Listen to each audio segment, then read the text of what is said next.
Құдайы тамақ. Бауырым, жерлеп келгеннен кейін өмірден озған кісінің аруағы мен ата-бабалардың аруағына бағыштап, құдайы тамақ беріледі. Бауырым, құдайы тамақ кезінде дастарханның басында бағыштау құраны, соңында тағзым құраны түсіріледі. Бағыштау құраны. Ұмытпа, бағыштау құраны Тәңір дінінің жоралғысы бойынша әруақты әспеттеу үшін жасалатын іші, жетісін, қырқын, жүзі, жылы, асы мен 3 жыл қатарынан шек бергенде дастарханның басында әрқашан алдымен түсіріледі.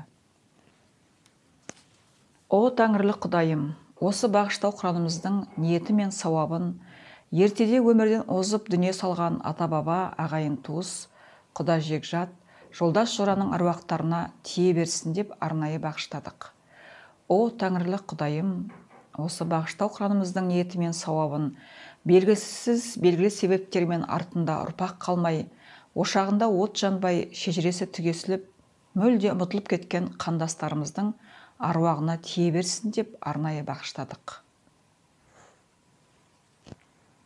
О Тәңірлік Құдайым, осы бағыштау құранымыздың ниеті мен сауабын майданнан қайтпай, өмірі қыршыннан қиылып, мәйіті жат жұртта қалған боздақтарымыздың аруағына тие берсін деп бағыштадық.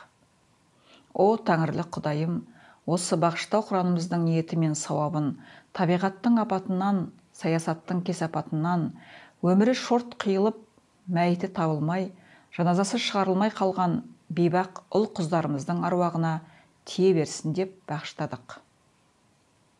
О Тәңірлік Құдайым, осы бағыштау құранымызға енгендердің аруағын тіктеп, тылсым дүниенің заңымен, жарық дүниенің нұрымен арайландырып, өмірді өмірге жалғауына көмектесе көр.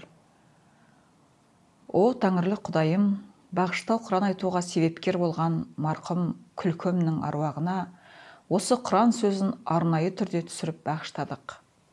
Ниетімізді қабыл етіп, аруағынан айырылған әр заттың өз негізіне еш қиналыссыз тарауына жәрдем жасап, ел жұртына бақуатты өмір бере көр.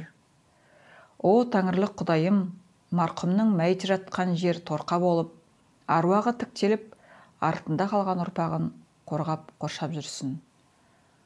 О Тәңірлік Құдайым, бағыштау құранымызды қабыл етіп, сауабын марқұмның аруағына тегізіп, ұрпағын оңынан сүйіндір. Тоқтар Бейсенбинов, Ақиқат кітабы, 303 бет.